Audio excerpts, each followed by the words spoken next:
by miracle of sound. All right, and welcome back to the Shardbreaker podcast. This is our Shadows of Self trailer where we're going to read the prologue to Shadows of Self, the second book in Mistborn Era 2. I am Midnight, your host, and I'm here with Darkness. Hello. And Mythic. Uh, Mythic is not very enthused because we just finished Alamancer Jack. no, I'm not very enthused, but sure. Why are you not very enthused then? Not in a good mood? I mean, I just don't like being lied to, you know? So it is Alamancer Jack. Get our prologue. So Exilium Ladrian, a lawman for hire, swung off his horse and turned to face the saloon. "Aw," the kid said, hopping down from his own horse. "You didn't catch your spur on the stirrup and trip." "That happened once," Exilium said. "Yeah, but it was super funny." "Stay with the horses," Exilium said, tossing the kid his reins. "Don't tie up Destroyer. I might need her." "Sure." "And don't steal anything." The kid, round-faced and 17, with barely a hint of stubble on his face despite weeks of trying, nodded with a solemn expression. "I promise I won't swipe nothing of yours, Wax." Exilium sighed. "That's not what I said." "But—" "Just stay with the horses, and try not to talk to anyone." Exilium shook his head, pushing into the saloon, feeling a spring in his step. He was filling his middle mind a smidge, decreasing his weight by about 10%. Common practice for him these days, ever since he'd run out of stored weight during one of his first bounty hunts a few months back.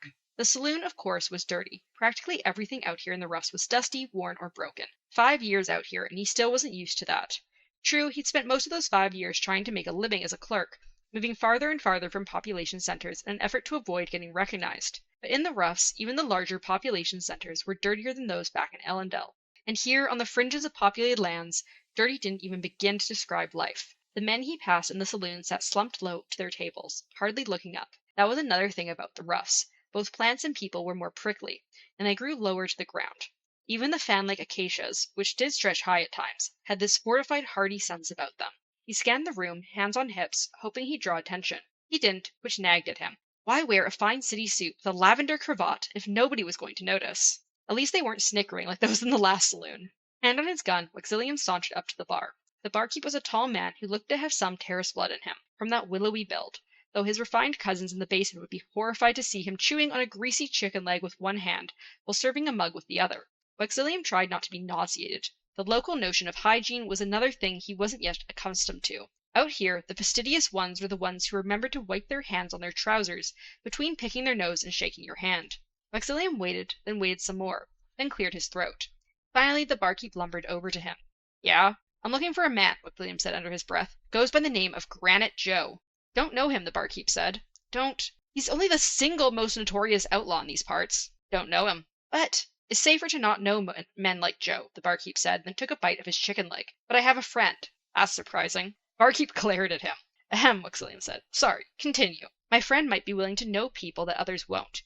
We will take a little time to get him. You'll pay?" "I'm a lawman," Exilium said. "I do what I do in the name of justice." The barkeep blinked, slowly, deliberately, as if it required conscious effort. "So you'll pay?"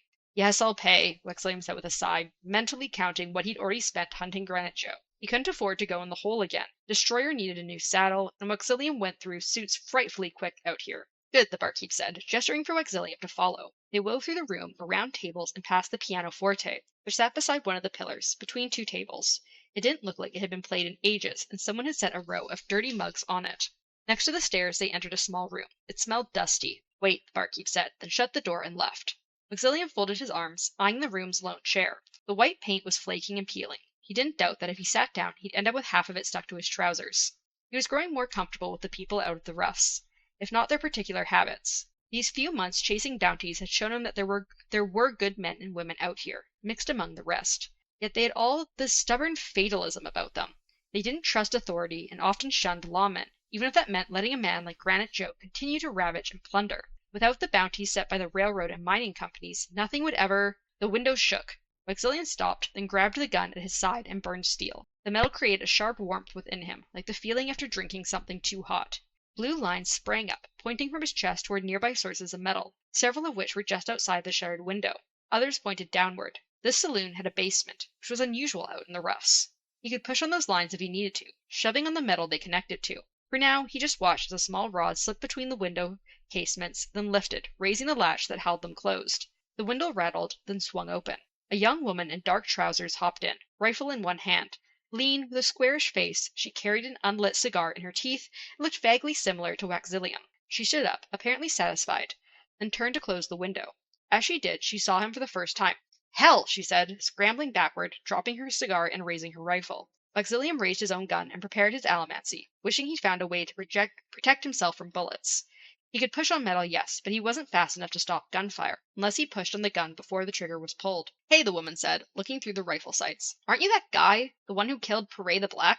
Maxillium Ladrian, he said. Lawman for hire. You're kidding. That's how you introduce yourself? Sure, why not? She didn't answer, instead looking away from her rifle, studying him for a few moments. Finally she said, A cravat? Really? It's kind of my thing, Waxillium said. The gentleman bounty hunter.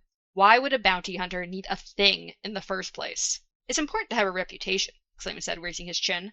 The outlaws all have them. People have heard of men like Granite Joe from one side of the rough to the other. Why shouldn't I do the same? Because it paints a target on your head? Worth the danger, Waxillium said. But speaking of targets, he waved his gun, then nodded towards hers. You're after the bounty on Joe, she said. Sure am. You too? She nodded. Split it, Waxillium said. She sighed but lowered her rifle. Fine. The one who shoots him gets a double portion, though. I was planning to bring him in alive. Good. Gives me a better chance of killing him first. She grinned at him, slipping over to the door. The name's Lessie. Granite is in here somewhere, then. Have you seen him? No, I haven't, Waxillium said, joining her at the door. I asked the barkeep, and he sent me in here. She turned on him. You asked the barkeep? Sure, Waxillium said. I've read the stories. Barkeeps know everything, and... You're shaking your head. Everyone in this saloon belongs to Joe, Mr. Cravat, Leslie said. Hell, half the people in this town belong to him. You asked the barkeep. I believe we've established that. Rest! She cracked the door and looked out. How in ruin's name did you take down Pere the Black? Surely it's not that bad. Everyone in the bar can't... He trailed off as he peeked out the door. The tall barkeep hadn't run off to fetch anyone. No, he was out in the tap room of the saloon, gesturing towards the side room door and urging the assembled thugs and miscreants to stand up and arm themselves. They looked hesitant, and some were gesturing angrily, but more than a few had guns out. Damn, Leslie whispered. Back out the way you came in, Waxillium asked. Her response was to slip the door closed with the utmost care, then shove him aside and scramble toward the window. She grabbed the windowsill to step out, but gunfire cracked nearby and wood chips exploded off the sill. Leslie cursed and dropped to the floor. Waxillium dove down beside her. Sharpshooter, he hissed. Are you always this observant, Mr. Cravat? No, only when I'm being shot at. He peeked up over the lip of the windowsill. There were a dozen places nearby where the shooter could be hiding. This is a problem. There's that razor-sharp power of observation again. Leslie crawled across the floor. Nakatiri. Leslie crawled across the floor toward the door. I meant in more ways than one, Waxillium said, crossing the floor in a crouch. How did they have time to get a sharpshooter into position? They must have known that I was going to show up today. This whole place could be a trap. Leslie cursed softly as he reached the door and cracked it open again. The thugs were arguing quietly and gesturing towards the door. They're taking me seriously, Waxillium said. Ha! The reputation is working. You see that? They're frightened. Congratulations, she said. Do you think they'll give me a reward if I shoot you? We need to get upstairs, Waxillium said, eyeing a stairwell just outside their door. What good will that do? Well, for one thing, all the armed people who want to kill us are down here. I'd rather be somewhere else, and those stairs will be easier to defend than this room. Besides, we might find a window on the other side of the building and escape. Yeah, if you want to jump 2 stories. Jumping wasn't a problem for a coin shot. Waxillium could push off a dropped piece of metal as they fell, slowing himself and landing safely. He was also a ferrochemist and could use his metal mines to reduce his weight far more than he was doing now, shaving it down until he practically floated. However, Waxillium's abilities weren't widely known. He wanted to keep it that way. He'd heard the stories of his miraculous survivals, and liked the air of mystery around him. There was speculation that he was metal-born, sure, but so long as people didn't know exactly what he could do, he'd have an edge. Look, I'm going to run for the steps, he said to the woman. If you want to stay down here and fight your way out, great.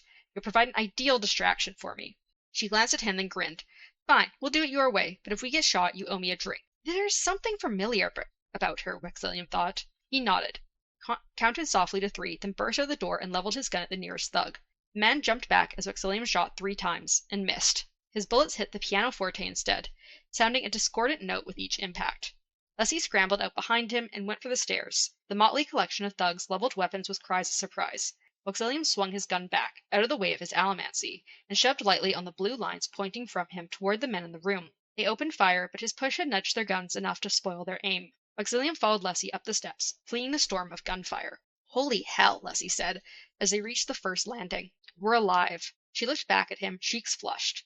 Something clicked like a lock in Waxillium's mind. I have met you before, he said.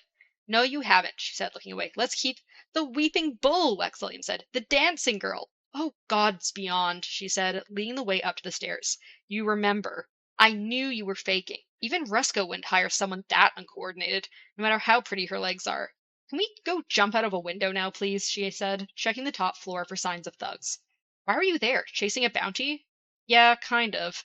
You really didn't know they were going to make you? This conversation is done. They stepped out onto the top floor, and Wexelium waited a moment until the shadow on the wall announced someone following them upstairs. He fired once at the thug who appeared there, missing again, but driving the man back. He heard cursing and arguing below. Granite Joe might own the men in the saloon, but they weren't overly loyal. The first step up the steps would almost certainly get shot, and none would be eager to take the risk. That would buy Wexelium some time. Leslie pushed into a room, passing an empty bed with a pair of boots beside it. She threw open the window, which was on the opposite side of the building from the sharpshooter. The town of Weathering spread before them, a lonely collection of shops and homes, hunkered down as if waiting, in vain, for the day when the railroad would stretch its fingers this far. In the middle distance, beyond the humble buildings, a few giraffes browsed lazily, the only sign of animal life in this vast plain. The drop out the window was straight down, no roof to climb onto. Leslie regarded the ground warily. Wexelium shoved his fingers in his mouth and whistled sharply. Nothing happened. He whistled again. What the hell are you doing? Leslie demanded. Calling my horse, Wexelium said, then whistled again. We can hop down into the saddle and ride away. She stared at him. You are serious. Sure I am. We've been practicing. A lone figure walked out onto the street below, the kid who'd been following Wexelium. Wax, the kid called up. Destroyer's just standing there, drinking. Hell, Wexelium said. Leslie looked at him. You named your horse? She's a little too placid, all right, Wexelium snapped, climbing up onto the windowsill. I thought the name might inspire her. He cupped his hand, calling to the boy below. Wayne, bring her out here. We're going to jump. Like hell we are, Leslie said. You think there's something magical about a saddle that will keep us from breaking the horse's back when we drop into it? Wexelium hesitated. Well, I've read about people doing this. Yeah, I've got an idea, Leslie said. Next, why don't you call out Granite Joe and go stand out in the road and have a good old-fashioned showdown at noon? You think that would work? No, it won't work, she snapped. Nobody does that. It's stupid. Ruin, how did you kill Parade the Black? They stared at each other for a moment. Well, Wexelium started. Oh, hell. You caught him on the crapper, didn't you? Wexelium grinned at her. Yeah. Did you shoot him in the back, too? As bravely as any man has ever shot another in the back. Huh, there might be hope for you yet. He nodded toward the window. Jump? Sure. Why not break both my legs before getting shot? Might as well go all in, Mr. Cravat. I think we'll be fine, Miss Pink Garter. She raised an eyebrow. If you're going to identify me by my clothing choices, he said, then I figure I can do the same. It shall never be mentioned again, she said, then took a deep breath. So? He nodded, flaring his medals, preparing to hold on to her and slow them as they fell, just enough to make it seem like they'd miraculously survived the jump. As he did, however, he noticed one of his blue lines moving, a faint but thick one, pointing across the street. The window in the mill. Sunlight glinted off something inside. Wexelium immediately grabbed Leslie and pulled her down. A fraction of a second later, a bullet streaked over their heads and hit the door on the other side of the room. Another sharpshooter, she hissed. Your power of observation is... Shut it, she said. Now what? Wexelium frowned, considering the question. He glanced at the bullet hole, gauging the trajectory. The sharpshooter had aimed too high. Even if Wexelium hadn't ducked, he'd likely have been all right. Why aim high? The moving blue line to the gun indicated the sharpshooter running to get into position before shooting. Was it just rush targeting? Or was there a more sinister reason? To knock me out of the sky when I flew out the window? He heard footsteps on the stairs, but saw no blue lines. He cursed, scrambling over and peeking out. A group of men were creeping up the steps, and not the normal thugs from below. These men wore tight white shirts, had pencil mustaches, and were armed with crossbows. Not a speck of metal on them. Russ. They knew he was a coin shot, and Granite Joe had a kill squad ready for him. He ducked back into the room and grabbed Leslie by the arm. Your informant said Granite Joe was in this building? Yeah, she said. He most certainly is. He likes to be close when a gang is being gathered. He likes to keep an eye on his men. This building has a basement. So hang on. He grabbed her in both hands and rolled onto the ground, causing her to yelp then curse. Holding her over him, he increased his weight. He had a great deal of it stored in his metal mind by now, after weeks of siphoning it off. Now he drew it all out, magnifying his weight manyfold in an instant. The wooden floor cracked, then burst open beneath them. Wexelium fell through, his fine clothing getting ripped, and dropped through the air, towing Leslie after him. Eyes squeezed closed, he pushed the hundreds of blue lines behind him, those leading to the nails in the floor below. He blasted them downward to shatter the ground level's floor and open the way into the basement. They crashed through the ground floor in a shower of dust and splinters. Wexelium managed to slow their descent with a steel push, but they still came down hard, smashing into a table in a basement chamber. Maxillian let out a puffing groan, but forced himself to twist around, shaking free of the broken wood. The basement, surprisingly, was paneled in fine hardwoods and lit by lamps shaped like curvaceous women. The table they had hit bore a rich white tablecloth, but was now wadded in a bunch, table legs shattered at the table itself at an angle. A man sat at the table's head. Maxillian managed to stand up in the wreckage and level a gun at the fellow, who had a blocky face and dark blue-gray skin, the mark of a man with Koloss heritage. Granite Joe. Maxillian appeared to have interrupted his dinner, judging by the napkin tucked into his collar and the spilled soup on the broken table in front of him. Leslie groaned, rolling over and brushing splinters off her clothing. Her rifle had apparently been left upstairs. Maxillian held his gun in a firm grip as he eyed the two duster-wearing bodyguards behind Granite Joe. A man and a woman, siblings, he'd heard, and crack shots. They'd been surprised by his fall, obviously, for though they'd rested hands on their weapons, they hadn't drawn. Maxillian had the upper hand with the gun on Joe, but if he did shoot, the siblings would kill him in a heartbeat. Perhaps he hadn't thought through this line of attack quite as well as he should have. Joe scraped the remnants of his broken bowl, framed by splatters of red soup on the tablecloth. He managed to get some onto his spoon and lifted it to his lips. You, he said after sipping the soup, should be dead. You might want to look at hiring a new group of thugs, Maxillian said. The ones upstairs aren't worth much. I wasn't referring to them, Joe said. How long have you been up here in the roughs making trouble? 2 years? 1, Maxillian said. He'd been up here longer, but he'd only recently started making trouble, as Joe put it. Granite Joe clicked his tongue. You think your type is new up here, son, wide-eyed, with a low-slung gun belt and bright new spurs? Come to reform us of our uncivilized ways? We see dozens like you every year. The others have the decency to either learn to be bribed or to get dead before they ruin too much. But not you. He's stalling, Maxillian thought, waiting for the men upstairs to run down. Drop your weapons, Maxillian said, holding his gun on Joe. Drop them or I shoot. The two guards didn't move. No metal lines on the guard on the right, Maxillian thought, or on Joe himself. The one on the left had a handgun, perhaps trusting the speed of his draw against a coin shot. The other two had fancy hand crossbows in their holsters, he bet. Single shot, made of wood and ceramic, built for killing coin shots. Even with allomancy, Maxillian would never be able to kill all three of them without getting shot himself. Sweat trickled down his temple. He was tempted to just pull his trigger and shoot, but he'd be killed if he did that, and they knew it. It was a standoff, but they had reinforcements coming. You don't belong here, Joe said, leaning forward, elbows on his broken table. We came here to escape fools like you. Your rules, your assumptions, we don't want you. If that were true, Maxillian said, surprised at how level his voice was, then people wouldn't come to me crying because you killed their sons. You might not need Elendil's laws up here, but that doesn't mean you don't need any laws at all. And it doesn't mean men like you should be able to do whatever you want. Granite Joe just shook his head, standing up, hand to his holster. This isn't your habitat, son. Everyone has a price up here. If they don't fit in. You'll die, slow and painful, just like a lion would die in that city of yours. What I'm doing today, this is a mercy. Joe drew. Maxillian reacted quickly, pushing himself off the wall lamps to his right. They were firmly anchored, so his allomantic shove pushed him to the left. He twisted his gun and fired. Joe got his crossbow out and loosed a bolt. The shot missed, zipping through the air where Maxillian had been. Maxillian's own bullet flew true for once, hitting the female guard who had pulled out her crossbow. She dropped, and as Maxillian crashed into the wall, he pushed, knocking the gun out of the other guard's hand as the man fired. Maxillian's push, unfortunately, also flung his own gun out of his hand, but sent it spinning toward the second bodyguard. His gun smacked the man right in the face, dropping him. Maxillian steadied himself, looking across the room at Joe, who seemed baffled that both his guards were down.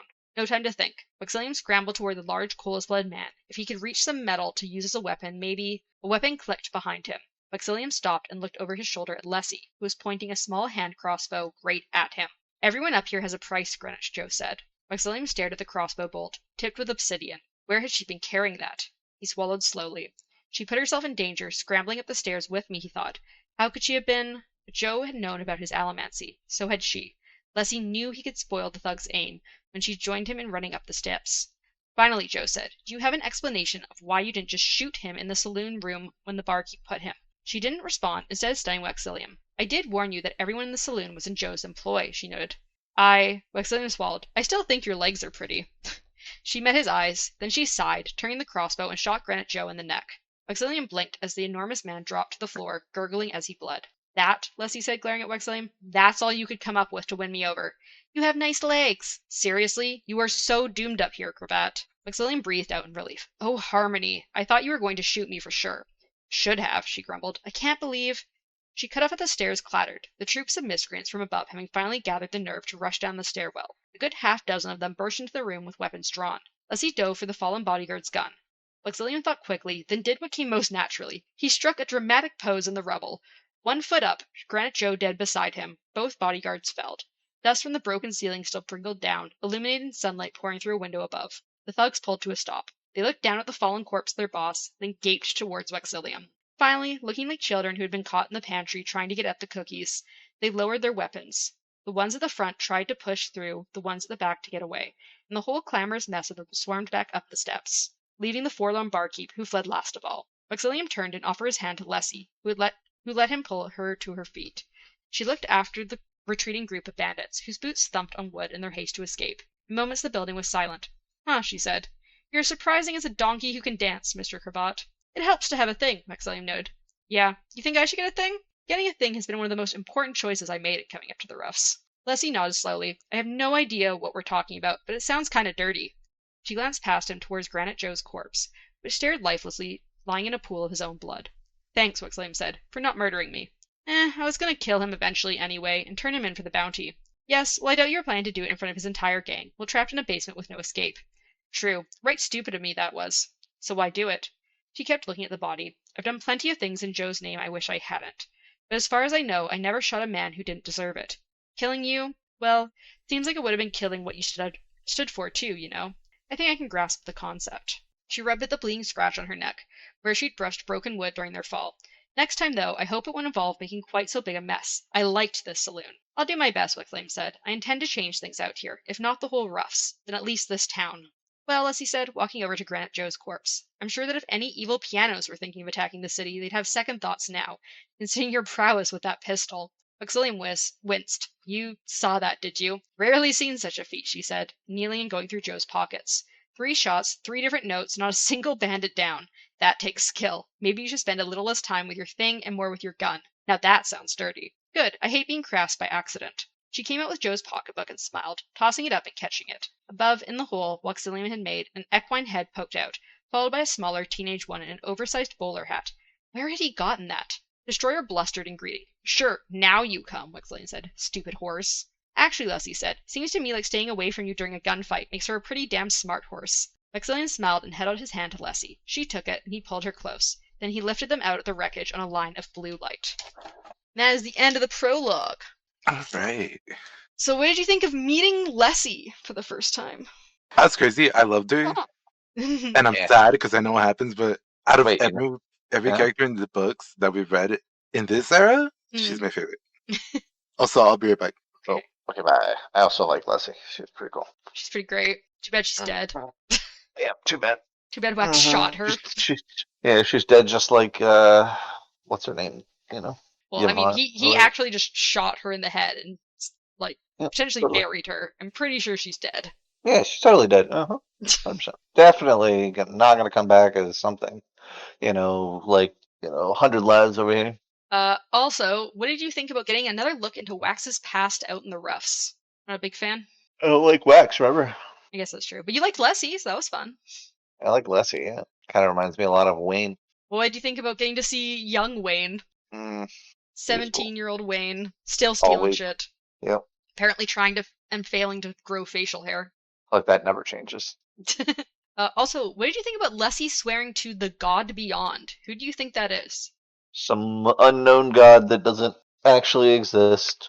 Also, what did you think about Wax's horse Destroyer? And what do you think happens to Destroyer? Because Destroyer's not around in the present. Or just don't live that long. I have no idea how long horses live. Not that long. Alright, my bad. Horse. Hey, Darkness. What's happening? Some of the questions you missed were, what did you think about getting a look into Wax's past out in the Roughs? It's interesting how he wasn't always, how he is now. He apparently also didn't know how to do his steel bubbles at the time. He was like, how the fuck do I stop bullets? I'm fucked. Also, what do you think about young... It's crazy. I automatically thought that, he would have been, like, in charge, all this shit. Yeah, no, apparently he learned that at some point during his time out in the Roughs. He was a really bad shot and not so great with his allomancy. Pretty decent with his ferrochemy still, though. Also, another question you missed was, what did you think about meeting Wayne as a, teenager? That was... wow. Did you guys realize right away that was going to be Wayne, or did you not realize till it was No, I had absolutely no idea. Did you realize, Mythic? No, not at all. They give you a little hint because he's like, okay, we gotta talk about you stealing shit. When he's like, I won't steal your stuff. Yeah, no, not at all. Yeah. That's not what I was saying. Also, I think you missed. What did you think about Lessie swearing to the god beyond darkness? I think the god beyond's gonna be Adonasium. You think she's got like an ancient would religion she that she know believes in that? about Adonasium? Because I don't think we know for sure if Seiss has talked about Adonasium in his books that he left everyone or not. So doesn't mean that a world hopper didn't come in. That's true. There could have been a world hopper that came by at some point. Also, apparently there's giraffes out in the roughs. What do you guys think about that? There's what? There was just a chickens. there was a brief mention that there was giraffes. There's also apparently lions because Joe is like, oh yeah, it'd be as interesting as a lion in the city. Apparently they just have like African wildlife around them. It really is the roughs. But yeah, so what are your guys' after? Do you think every prologue of the books we're gonna get is gonna be like a look into Wax's past, or do you think we're gonna get like other characters' past, or is it like not all of them are gonna be like that? Having multiple characters past would be so cool, honestly. I'm sure Mythic would enjoy getting Wayne's past. Yeah, or Leslie's, even though she's dead now. More of Leslie's past. I know, that sucks. Mythic was saying while you were gone, Darkness, that he thinks Leslie's about as dead as Yasna was. He thinks she's gonna come back. That would be so good. I think it's a little less likely because like they weren't on a boat that went down into the water, so like her body should have been there. They should have probably buried her. And 100 lives could have came back from that. So yeah, but as far as we know, Leslie is not a gold compounder. As far as we know. You think Wax would have known if she was a gold compounder? Are we gonna? I don't think Wax go knows over much the of anything. Of like where he kept that one medal, because they she were kept like, the crossbow, "Wow, you mean? he survived." No. Oh, yeah, where he kept the other medal that Miles' extra medal mind. Yeah, he blasted him twice, and yet somehow he came back both times, so they had to hit him a third time. Yeah, I think they hit him 5 times technically. No, man, even better. So where was that medal? I'm assuming it had to be somewhere like in like his torso, like so deep in that like there wasn't like any of it sticking out. Oh yeah, in his torso. Yeah, it definitely wasn't shoved up his rectum. Why would it be there? Exactly. Why would it be there? Why would they check there? Yeah, why would they check there exactly? Oh gosh. Or maybe he pierced his dick. I'm pretty sure they would have stripped him completely naked when they checked. Okay, but they wouldn't check his ass. Yeah, why would they check his dick? I mean, come on. I mean, they definitely would have seen if it was his dick. I don't know. Yeah, we kind of already gave theories for. Is there any other theories or thoughts you had for this? If you swallow a bunch of nails, right, with Miles' like powers, and then they just heal inside your stomach. He pushes bullets out of his body. I'm assuming he would push the nails out of his but they're in his stomach. Yeah, that's what I'm saying. Well, like, if he doesn't want to push it out, right? So. Maybe he'd puke them up. Can he keep? But I mean, what if he just swallowed a bunch of gold spikes, and, that they spiked his insides, then. Yeah, you could have done that. They're technically in him. They're technically in him. Yeah, you so. could have definitely done that. Mm-hmm. All right. I like better the idea that he shoved him up his ass, though. Okay. So for the next episode, we will be doing chapters 1 through 5 of Shadows of Self. Oh, new book. Sure? Are you sure that's the one we're doing? Yes, we're doing Shadows of Self. Okay. Are you sure, though? I'm very sure.